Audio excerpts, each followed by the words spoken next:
She called me boring. Then she met a man who wasn't, a millionaire surgeon. She left me, and our son. For a year, she vanished. Then one day, she came back, crying, begging, broken. But now, I have to decide, do I take her back, or let her go forever?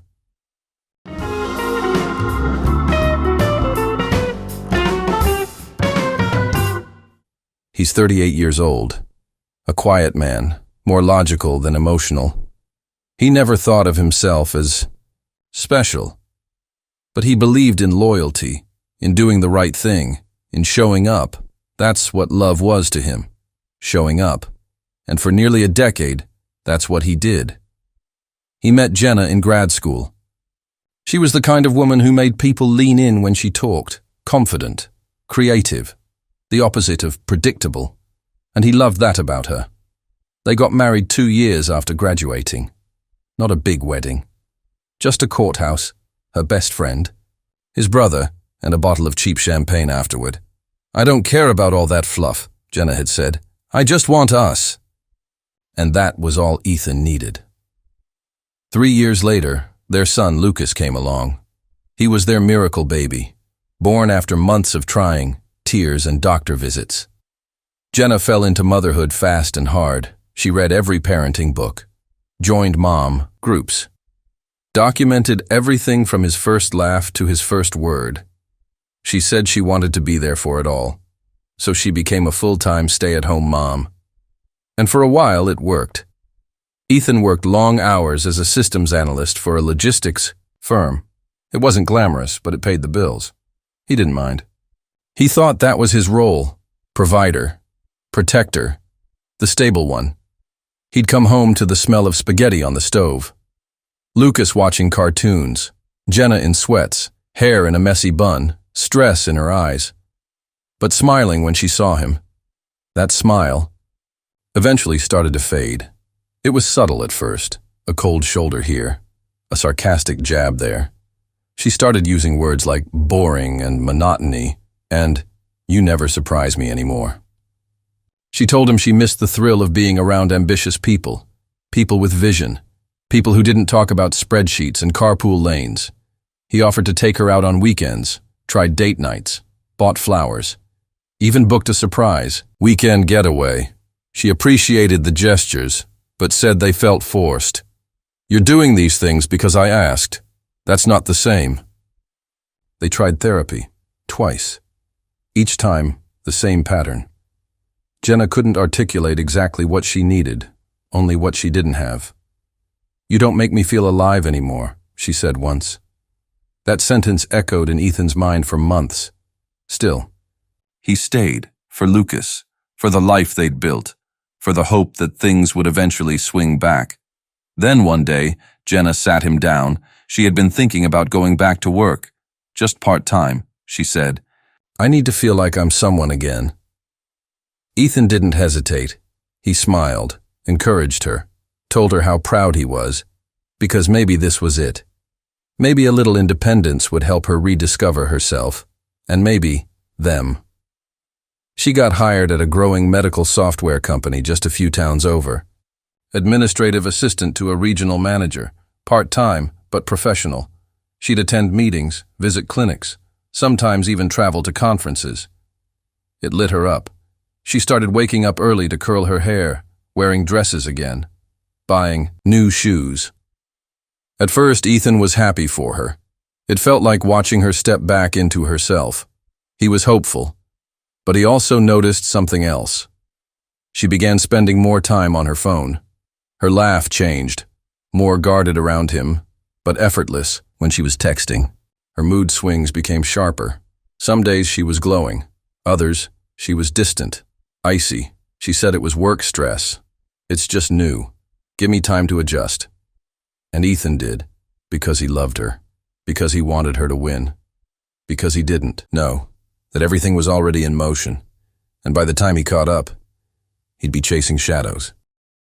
The first day she came home from work, I remember. She had this little spark in her eyes. She talked for 30 minutes straight about a new project, about the manager she was supporting, about how Fast-paced and exciting it all felt, and I thought, this is good. This is what she needs. What we need. Maybe this was the thing that would breathe life back into our marriage. She even started putting more effort into her appearance. Nothing over the top, just lipstick again, her favorite perfume. She bought new heels and said, "It's been so long since I felt like a woman." The words stung a little, but I smiled. I took it as a good sign. We hadn't been intimate in years, not really. There were attempts, awkward, short-lived, but something always felt off. Like she was there, but not really with me. But 3 months into her job, something changed. She was warmer, more patient with our son, less nitpicky with me. We even cuddled on the couch one night watching a movie, and for a second, I believed we were finding our way back. I started doing more around the house, surprising her with takeout from her favorite sushi place, trying to show her I could be spontaneous, just like she said she wanted. But every time I tried to initiate intimacy, she'd dodge it with a smile and say, "I'm just so tired. Maybe this weekend." Still, I held on to hope, because for the first time in years, she was laughing again, telling me stories from work, venting about clients, talking about conferences. She even mentioned she'd be going to one out of town soon, a big networking event at a medical tech convention. She seemed excited, nervous, giddy even. "I'll only be gone 2 nights," she said. "It's nothing big, just work stuff." And I believed her. Why wouldn't I? This was Jenna, my wife, the mother of my child, my partner of 9 years. If there was any part of me that felt uneasy, I silenced it, told myself I was just being paranoid, insecure, because things were finally looking up. What I didn't know was that while I was preparing to finally rebuild our life together, she had already started building a secret one, without me. She'd leave early in the morning, come home late, say she was networking or grabbing drinks with the girls from work. She suddenly had these medical conferences out of town. "Nothing big," she said, "just part of the industry." One night, around 11:45 p.m., I woke up to check on Lucas, and I noticed her phone buzzing on the kitchen counter, a name I didn't recognize, Dr. Marcus R. Can't stop thinking about last night. My blood ran cold. I opened the text. My hands were shaking. There were more. "You're electric. Wish I could wake up next to you. When can I see you again?" I stared at the screen, numb, like my brain couldn't process what my eyes were reading. It wasn't just a one-time mistake. It was ongoing, planned, rehearsed, hidden. She had an entire relationship happening in secret while I was reading Lucas bedtime stories and reheating leftovers. I didn't confront her. Not yet. Instead, I started watching. Tracking. I noticed how she got a little too giddy whenever she had a trip coming up. How she kept her phone on silent now. Screen always facing down, and every time she came back from those conferences, she was glowing, like she'd been on vacation, not business. Then came April 2020, when the pandemic hit, and the world shut down. At first, I thought, finally, she'll be home. We can reconnect. But she was oddly restless. She claimed her job was still semi-remote and required some in-person client meetings. Said she had to drive to nearby cities for essential visits. That's when it all started to unravel. Found gas station receipts from places hours away. Toll charges on the highway that didn't match her calendar. One afternoon, she left her laptop open while she stepped out to take a call. I clicked into her browser. There it was. An email draft. To Marcus, "I miss you. Being around him feels fake now. I don't know how much longer I can pretend." That night, I confronted her. She didn't deny it, didn't cry, didn't beg. She just stood there, arms crossed, like she had been waiting for this moment. "Yes. I've been seeing someone," she said. "His name is Marcus. He's a surgeon. He's exciting, driven, passionate. He reminds me of who I used to be. Then she dropped the bomb. I regret becoming a mother. That was your dream, not mine. I've wasted the best years of my life. I felt like I'd been punched in the chest. Not just because she cheated, but because she meant it. Because she resented everything I thought we had built together. She said she was leaving, had already packed the car, had found a room to sublet from a friend. She told me not to follow her, not to call. I need space, time to think. Maybe in a year we can talk again.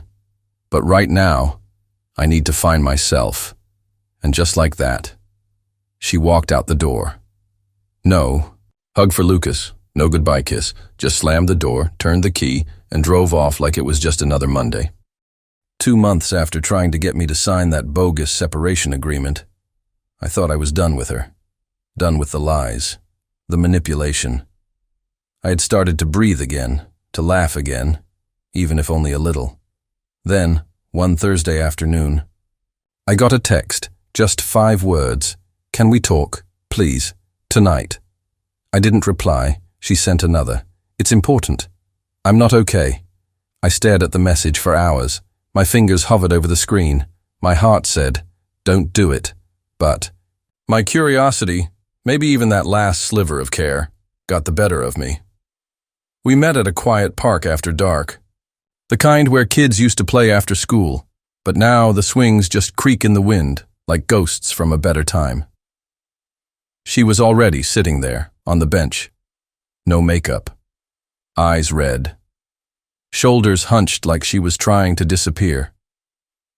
The woman, who once left me for a man with a penthouse, now looked like she hadn't slept in days.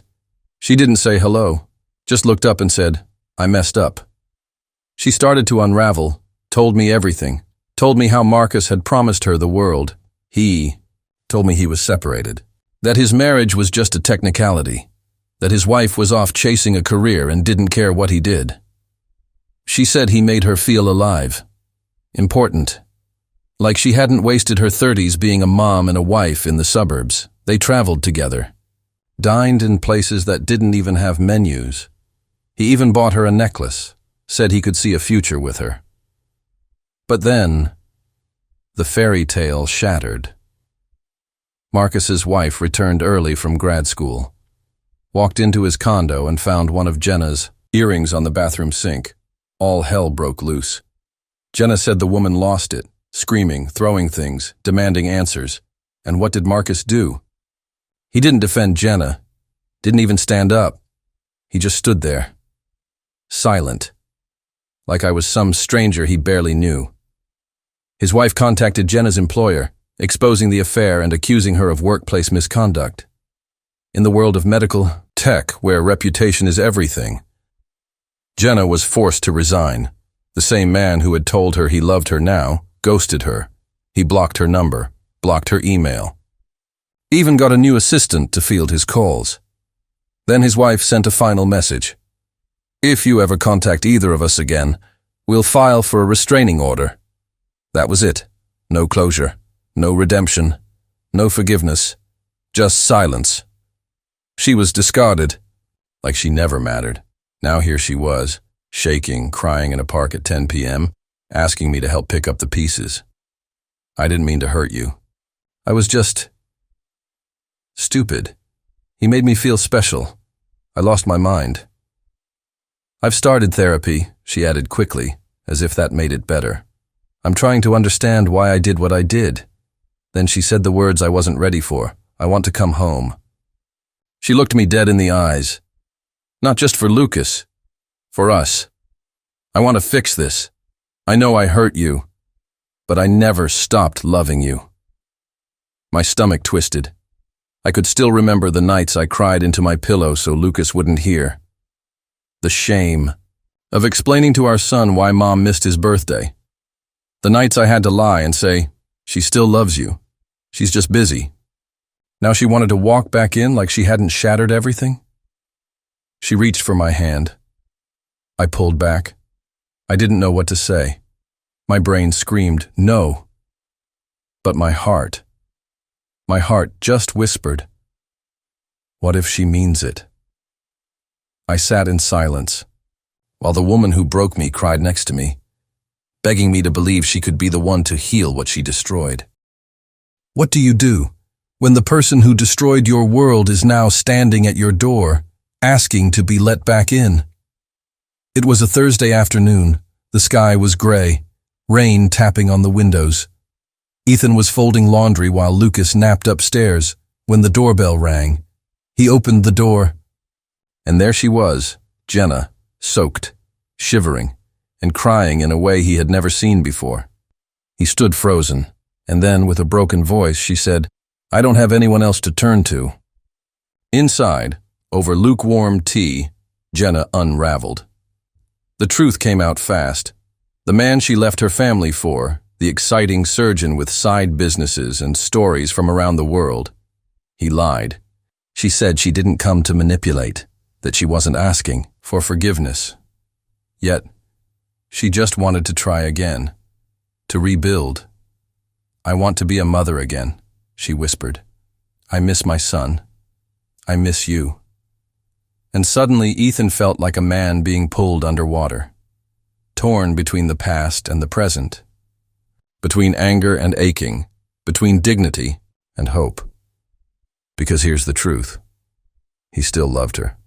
Somewhere deep in that bruised heart of his, he still saw the woman he married.